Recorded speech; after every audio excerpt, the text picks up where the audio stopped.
naa leen fay.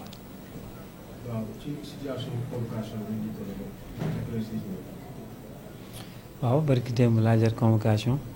ne Amadou Diarra moo ma porté plainte man ak sama équipe ak sama sécurité 8 wala 7 personnes ak man muy 8 bon comme tout bon citoyen da ngay dem wuy ji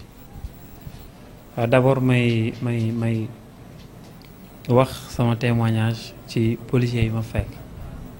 professionnel courtois ñu def seen liggéey ni mu waree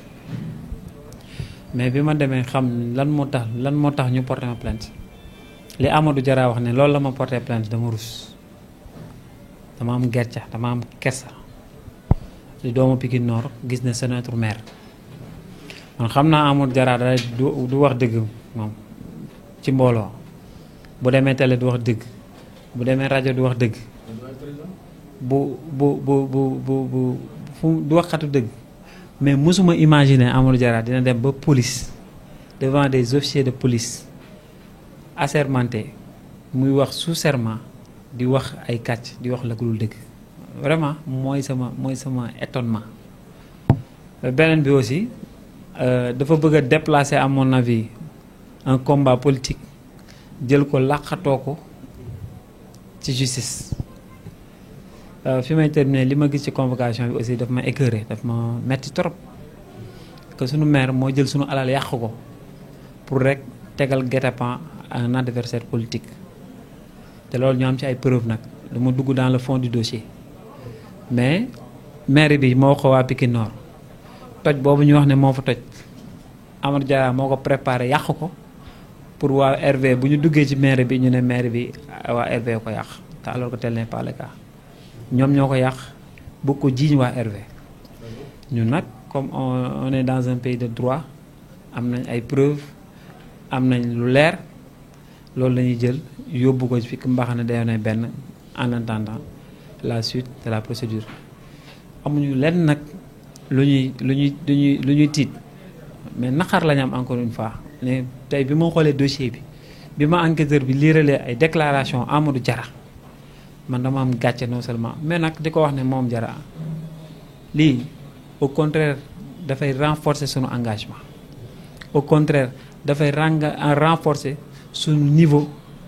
d'engagement day renforcer jusqu'où nous serons prêts à aller pour jëlee fi Amadou Diarra. waaw saccage boobu amul parce que déjà comme nee naa la du ma mën a dugg ci dossier bi dans le fond du dossier mais ci kaw rek laa lay waxal nee nañ man maa saccagé premièrement. Piccool di am nekkuma fa mais nee na aussi man maa fay ay nervi ñu ñëw saccagé nervi yooyu la porté plainte nervi yooyu boo jëlee xanaa kuy fay nervi di nga fay góor di nga fay ay mbër ay gros bras mais doo fay ay disquette yoo xam ne ñi mu porté plainte ñett ñi ay jigéen lañ yeneen ñi kenn ki man la ñoom ñëpp comme man lañ toll ñaar ñi maa leen ëpp doole Babacar Ndiaye ak Ablaye Ndiaye ñeneen ñi des ñooy sama sécurité fu ma dem ñoo fay jiitu avant may ñëw ñii kenn ki mooy jiitu kenn ki mooy ànd ak man dama yaakaar ne xel sax nangul lool xel xam naa nit même booy nañ ma baal même booy fen sax nañ ma baal ni ma koy waxee nañ ma baal mais aussi Albert Camus doon wax ne pas nommer les choses telles qu'elles sont de participer au malheur du monde te aussi jàngale day laaj ñu indi baati yonent bi sallallahu alayhi wasallam bi mu jàngale fen dafa ne wa iyaakum moytal ni ku leen wal kasibu ak fen way nal kasibu naka fen li jaanibu li ilimaan de dax ngëm yàlla donc Amadou Diarra dafa fen yu rëy mais nag fen yi malheureusement mënu ko wodd parce que su may fay ay nervi du ma dem di fay ay jigéen xale jigéen su may fay ay nervi ay gros bras lay fay su may fay ay nervi damay dem fay ñoo xam ne ay mbër lañ mais doo dem fay nervi ana nervi nga ne gis nañ leen ñett ñi ay xale jigéen yu ndaw lañ ñeen ñi équipe am lañ te sax ñun 8 ñi ñu porte plainte 7 yi nekk ñu foon jour bi ñuy ñëw fekk nañu police baare na ba yegg ñu ci mairie bi donc ana nervi man je pense que nag dafa am benn combat politique boo xam ne antanatu ko dañ ko teg depuis bi ñu engagé wu politique parce que ñun on fait la politique sans demi-mesure man Pikine damaa ñor engagement politique ménagé wu ma ko dara damaa ñor bi ma commencé ba léegi triché wu ma te wax naa ko aw ma adversaire aw ma ennemi kenn laa gis ne moom mooy affaire bi mooy Amadou Diarra fi mu toog moo baaxul mooy bopp maire bi nañ ko fa jëlee teg ko loo xam ne nag àndanu ko mu jugee kër baayam dem benn fële médiqué ma continuer teg ko mu yaakaar ne bu demee APR dina laqatu tant que le 23 juin jot le 23 janvier jotul bañ na désormais Amadou Diarra le maire sortant je l'aurai toujours ci sama ligne d'amir. waaw ñoom dañuy tiitaru rek mais ñoo la gën a xam ne li ñuy wax amuñ gëmu ko du ma wax sax man boo ko premier adjoint parce que kooku moroomam dina ñëw remplacer ko incha allah ëpp ko valeur gën ko diiñ ma koy wax bépp waa Pikine nañ denc vidéo bi au lendemain des élections incha allah dinañ gis une nouvelle équipe mais la convocation li ma ci mën a wax encore une fois du ma mën a dugg dans le fond du dossier nous sommes à la disposition de la justice fii may wax ak yow nii dañoo bëgg preuve yi balaa ñoo tëdd yi ñu am yépp preuve yi wane ne nitu Amadou Diarra ñoo yàq mairie bi preuve yooyu la ñuy jël yóbbu ko enquêteur yi balaa ñoo tëdd preuve yi wane ne li ñu Amadou Diarra jiiñ defuñu ko preuve yooyu la ñu war a génne def ko te nag li ma am yaakaar dans un pays normal li ma am yaakaar parce que suñu constitution permettre nañu ko le président de la République d'émettre un maire élu comme il l'a fait avec Khalifa Sall Abdoulaye Wade def na ko avec le maire de Joal Amadou Diarra avec ce qu'il vient de commettre warul terminer mon mandat on va aller jusqu'au bout nag et laisser l'affaire à l'appréciation des autorités compétentes mais li ñu wóor ba wóor daal mooy Amadou Diarra mooy yàq maire bi jiñ ko waa RV li wóor ba wóor mooy Amadou Diarra dañ ko teg combat politique boo xam ne antanu ko léegi nag daw na APR wax na fi benn déclaration ne ñun ñoo yor nekk parti au pouvoir bu ñu neexee comme manifestation ñu tas ko les vidéos sont là léegi nag fan la jëm ñun ñoo nekk au pouvoir opposant bu ñu sonal ñu yóbbu la police nag du àllu baayam du àllu ndeyam moo tax on est confiant encore une fois li ma gis police tey enquêteurs yi ma fekk sont impartiaux impartialité totale la ñu wane c'est pourquoi aussi loolu lañu yaakaar bu ñu demee ci procureur bu ñu demee ci juge dossier bi li ma ci xaar mooy dañu diffamé man yàgg naa am ay diffamation mais musuma man pour man combat boo gis dafa am fu mu jëm combat politique la yàgg na ñu may diffamé dégg ngeen ñaañal lu am na yu mu fi waxoon sama yaay donte mu ngi biir bàmmeel am na yu mu fi waxoon sama papa donte mu ngi biir bàmmeel am na lu mu fi waxoon sama doom sama taaw ba ñu jël chauffeuru jara bi mooy laay ne ko na ko publier am yu ñu ci wax j'ai toujours laissé tomber ba malheureusement jotu ko publier yooyu yëpp heureusement sax laay wax parce que bu ko publier woon du baax ci moom yooyu yëpp j'ai laissé tomber parce que je me suis engagé en politique te je sais que ñi ma ko seexal jara avec sa bande de racailles et toujours derrière toute bande de racailles il y a un caïd c'est jara qui est le caïd je m'attendais quand même à des répliques ou à des attaques non conventionnelles donc loolu yëpp maa ngi ko doon xaar yooyu yëpp ma muñ ko nag toog di xaar ñu dem ci ay diffamation ne Lamine Gueye dafa jënd certificat médical Lamine Gueye dafa jël waa ji tëral ko hôtel waaye yaa ngi doxantu ci dëkk bi te léegi la may woo ne dafa sonn demee dafa war def ay analyse léegi fi ma taxaw donc yooyu yëpp mu muñ ko léegi nag yëf yi non ñibbisi na dafa lañ ko war a opérer mais moom moo demandé à ce que ñu indi ko traitement bi mu war a def mu koy def à part de këram et là aussi